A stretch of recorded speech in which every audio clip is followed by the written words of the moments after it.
Ada beberapa keputusan yang telah dihasilkan dalam Kongres Partai Buruh yang kelima ini. Yang pertama adalah telah terpilih Presiden Partai Buruh periode 2026 sampai 2031, yaitu Saudara Said Iqbal, dan Sekretaris Jenderalnya adalah Saudara Ferry Zarli.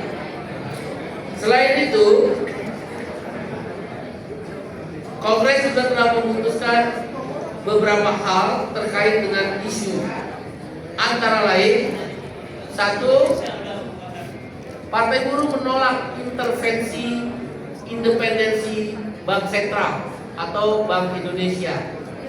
Tidak boleh pemerintah mengintervensi daripada pemilihan gubernur atau deputi gubernur ataupun Dewan Gubernur Bank Sentral atau Bank Indonesia, karena ini berbahaya untuk menjaga kestabilan moneter.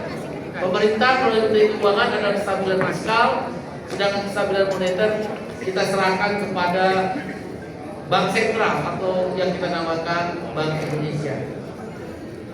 Yang kedua, partai juga telah memutuskan reformasi kepolisian Republik Indonesia harus mengedepankan profesionalisme, jiwa sipil, menghindari militeristik dan humanisme kepolisian. Ya. Dan kita berharap bahwa reformasi kepolisian ini bukan berarti ujung-ujung mengganti Kapolri, kita nggak setuju. Dan kita tetap berpendapat Partai Buruh Kapolri itu di bawah Presiden Republik Indonesia untuk menjaga wibawa dan profesionalisme dari kepolisian. Isu lainnya adalah Partai Buruh menolak pilkada yang dipilih melalui DPRD. Partai Buruh tetap meminta pilkada dipilih langsung. Selain isu-isu tersebut, Partai Buruh juga meminta kepada DPR RI dan pemerintah untuk segera membahas RUU Perampasan Aset. Ya, RUU Perampasan Aset harus segera disahkan. RUU PPRT yang dijanjikan hanya 3 bulan selesai, tapi tidak selesai. Pemerintah mengingkari janjinya sendiri dan DPR juga mengingkari janjinya sendiri. Jadi kita minta disahkan RUU PPRT. Selain itu juga RUU Pemilu yang kita kenal dengan istilah Partai Buruh dan redesign sistem pemilu. Ada 4 hal penting yang kita minta di dalam redesign sistem pemilu, yaitu satu, untuk parliamentary threshold, Partai Buruh mendesak DPR dan pemerintah mengikuti keputusan Mahkamah Konstitusi. Tidak lagi parliamentary threshold 4%. Berapa usulan Partai Buruh? 0%. Agar kompetisi di dalam pemilu menjadi sempurna. Karena presidensial threshold juga sudah 0%. Partai Buruh juga meminta pilkada ambang batasnya adalah 0%, sehingga memunculkan kader-kader terbaik daripada masing-masing daerah untuk maju di pilkada. Partai Buruh juga meminta agar partai politik non-parlemen yang sekarang tidak mendapatkan kursi di DPR RI cukup dilakukan verifikasi administrasi saja atau vermin saja. Sedangkan partai yang di parlemen cukup mendaftar, tidak perlu dilakukan verifikasi karena otomatis menjadi peserta pemilu. Kalau yang non-parlemen ada 10 partai politik, dia hanya cukup melakukan verifikasi administrasi saja. Sedangkan partai politik yang baru mengikuti peserta pemilu, dia dilakukan vermin dan verfak, verifikasi administrasi dan verifikasi faktual. Partai Buruh juga meminta keadilan agar dana politik sebagai pendidikan politik diberikan juga kepada partai non-parlemen. Jadi yang sekarang dana politik itu yang bersifat pendidikan politik menghidupkan partai parlemen, mematikan partai non-parlemen. Ini nggak adil. Padahal sama-sama dapat suara, hanya bedanya tidak dapat kursi. Kemudian juga Partai Buruh di dalam redesign sistem pemilu meminta dilakukan pemilu dengan sistem campuran.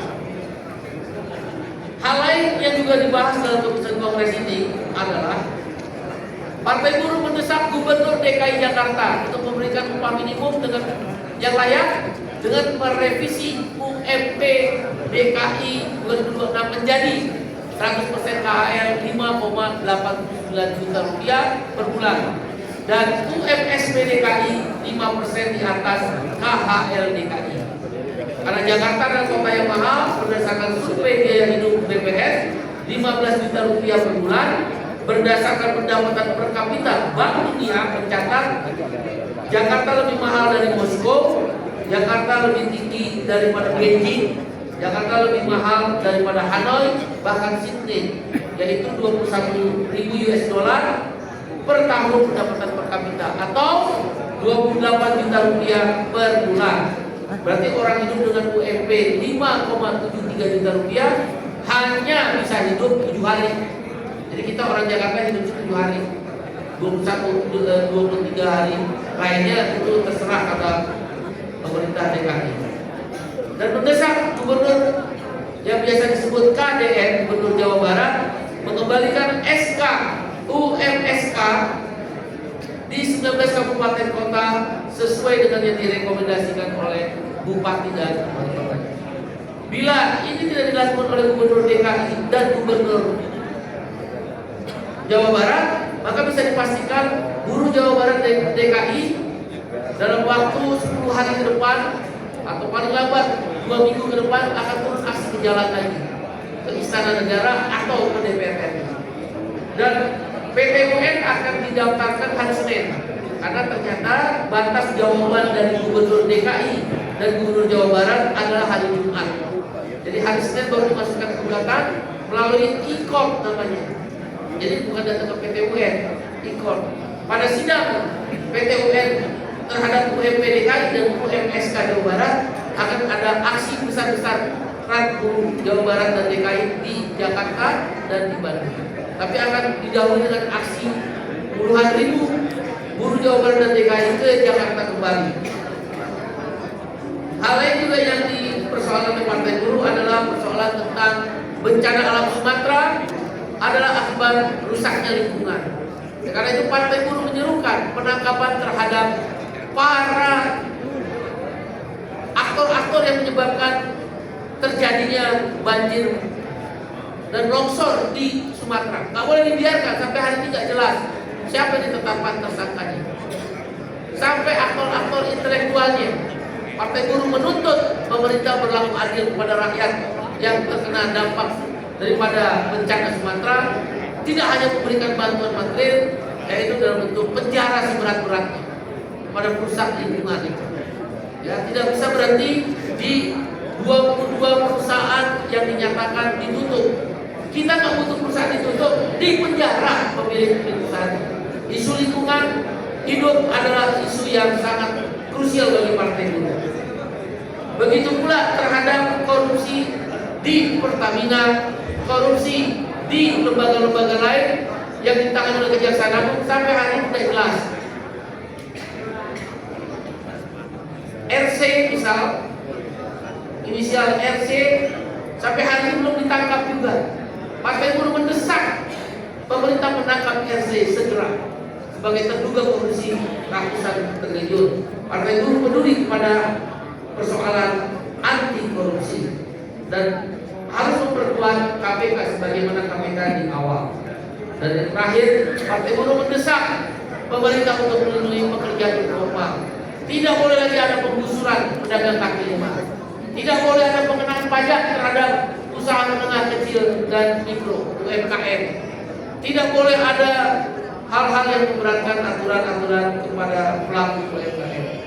Dan terhadap persoalan tanah adat di Papua, di Kalimantan dan di Indonesia Timur lainnya, Partai Buruh mendesak pemerintah menghentikan pengambilan tanah adat yang dipersoalkan oleh masyarakat. Demikian, Partai Buruh akan mendukung serikat-serikat buruh, KPBI, KSBSI, dan Tapak Pahan, KSPI, SPSI Andi Gani atau Polri untuk berjuang turun ke jalan menuntut hal-hal yang tadi saya sampaikan di awal.